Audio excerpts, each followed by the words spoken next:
ఓం విఘ్నేశ్వరాయ నమః. ఓం శ్రీ గురుభ్యో నమః. ఓం దుందుర్గాయ నమః. ప్రేక్షక మహాశీలందరికీ నమస్కారం. కుంభరాశికి చెందిన జాతకులకి ఆగస్టు నెలలో ఒక విచిత్రమైన గ్రహ సంచారం జరుగుతుంది.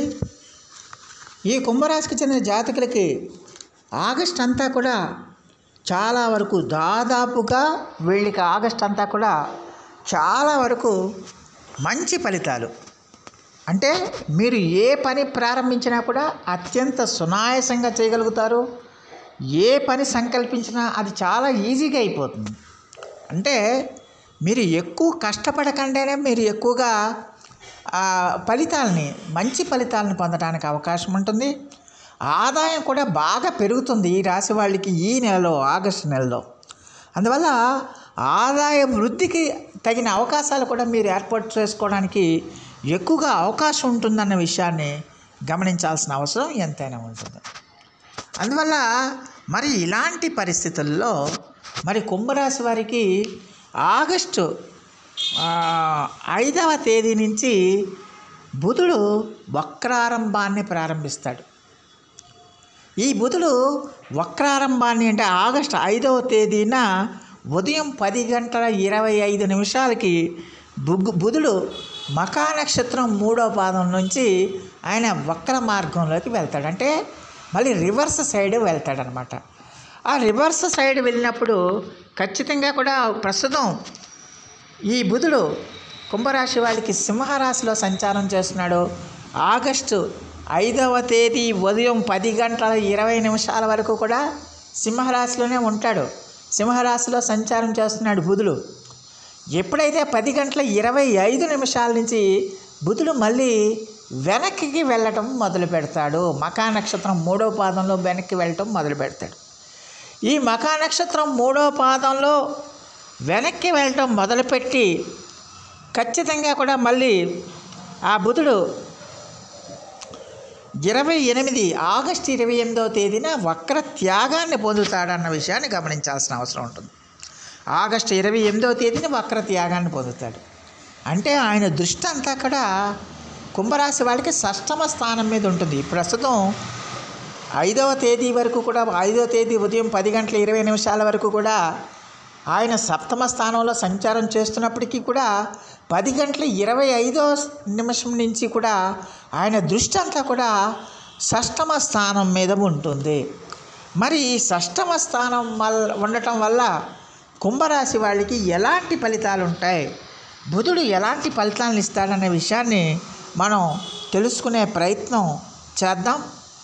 అయితే ముందుగా ఈ విషయం తెలుసుకునే ముందు గ్రహస్థితి ఎలాగుంది అనే విషయాన్ని కనుక మనం చూసుకుంటే వీళ్ళకి కుంభరాశి వాళ్ళకి జన్మరాశిలోనే శని యొక్క సంచారం జరుగుతుంది. శని వక్రించి సంచారం చేస్తున్నాడు. అలాగే ద్వితీయంలో రాహువు, చతుర్థంలో కుజగురులు, అలాగే పంచమంలో షష్టమంలో రవి, అలాగే షష్టమంలో రవి, అలాగే సప్తమంలో బుధ శుక్రులు సంచారం చేస్తున్నారు. ఈ బుధ శుక్రులు సంచారం చేసిన కాడి నుంచి బుధ శుక్రులు సంచారం చేస్తున్నారు. మరి ఇలాంటి అష్టమంలో కేతువు సంచారం చేస్తున్నాడు.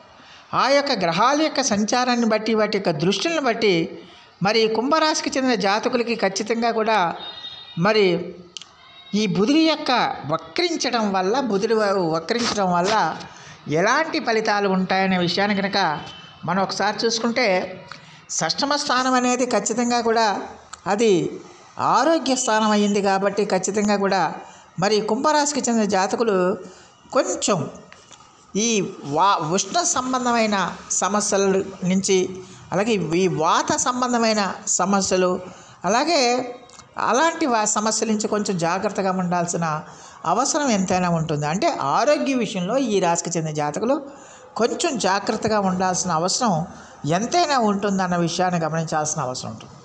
అలాగే గొడవలకి, కలహాలకి కూడా మీరు దూరంగా ఉండాలి. ఎందుకంటే కొంచెం ఆవేశం పెరిగిపోవడానికి ఎక్కువగా అవకాశం ఉంటుంది. మాటని అదుపులో ఉంచుకోవాలి. మాటని జాగ్రత్తగా పెట్టుకోవాల్సిన అవసరం ఉంటుంది. ఎట్టి పరిస్థితుల్లో కూడా మీ అసహనాన్ని ఇతరుల మీద ప్రదర్శించకూడదు, ఇతరుల మీద మీరు చూపించకూడదు.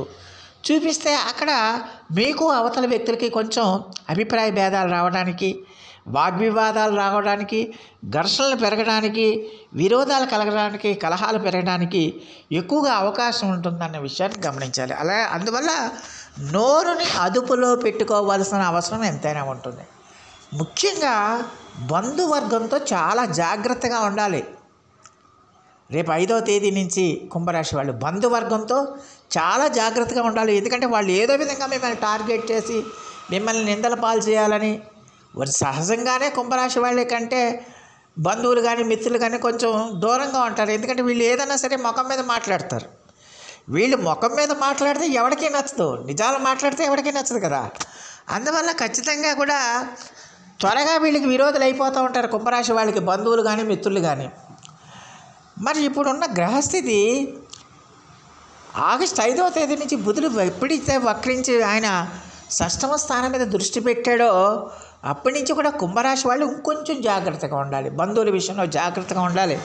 వాళ్ళతో ఆచితూచి మాట్లాడాలి, వాళ్ళతో సౌమ్యంగా ఉండాలి, వాళ్ళతో స్నేహంగా ఉండాలి. ఎట్టి పరిస్థితుల్లో కూడా మీ మాట అనేది జారకూడదు, అనవసరంగా మాట జారకూడదు.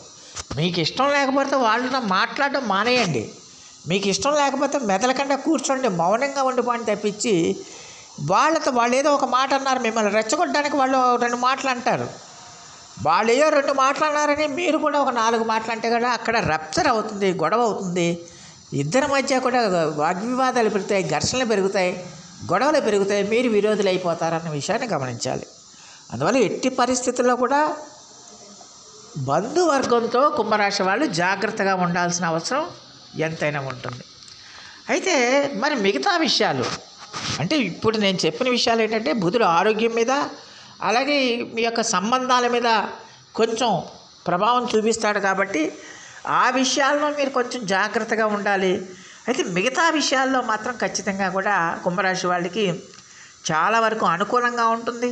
శుభ ఫలితాలు వస్తాయి, సత్ఫలితాలు వస్తాయి. మీరు చేసిన కృషికి తగిన గుర్తింపు లభిస్తుంది, మంచి ఫలితాలను పొందుతారు. అలాగే మీరు ఏ కార్యక్రమం చేపట్టినా కూడా అవన్నీ కూడా విజయపథంలో నడుస్తాయి. మంచి సమాజంలో మీకంటూ ఒక ప్రత్యేకమైన గుర్తింపు వస్తుంది, గౌరవం వస్తుంది, ఆదాయం పెరుగుతుంది. అలాగే మీ యొక్క కీర్తి ప్రతిష్టలు ఇనబడిస్తాయి. ఇవన్నీ జరుగుతాయి. అయితే నేను చెప్పినట్టుగా ఈ విషయాల్లో మాత్రం కుంభరాశి వాళ్ళు కొంచెం జాగ్రత్తగా ఉంటే చాలా వరకు మేలు జరుగుతుందన్న విషయాన్ని గమనించాలి. అందువల్ల కుంభరాశి వాళ్ళు ఖచ్చితంగా కూడా మరి ఈ యొక్క బుధగ్రహం యొక్క వక్రించడం వల్ల, బుధుడు వక్రించడం వల్ల కలిగే వ్యతిరేక ఫలితాల వల్ల మరి ఎలాంటి చర్యలు తీసుకోవాలంటే ఖచ్చితంగా ప్రతిరోజు కూడా మీరు బుధ జపం చేయండి. ప్రతిరోజు కూడా విష్ణు సహస్రనామ పారాయణం చేయండి. వీలైన సార్లు మీకు వీలుంటే ఖచ్చితంగా ప్రతిరోజు కూడా వైష్ణవ సంబంధమైన ఆలయాలను సందర్శించండి. శ్రీ వెంకటేశ్వర స్వామి వారికి ఆరాధన చేయండి. లేకపోతే మీకు నచ్చిన వైష్ణవ సంబంధమైన దేవతల్ని ఆరాధించండి. ఖచ్చితంగా కూడా మీకు మెరుగైన ఫలితాలు రావడానికి అవకాశం ఉంటుంది.